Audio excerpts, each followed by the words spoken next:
He aquí una fragancia llamada Hombre No Mate.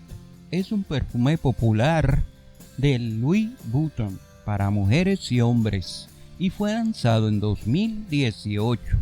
Te diré que su aroma es uno amaderado, ahumado y la proyección de Hombre No Mate y la longevidad están por encima de la media, siendo comercializada por LVMH, y el perfumista creador de la fragancia lo fue Jacques Cavalier Belletro.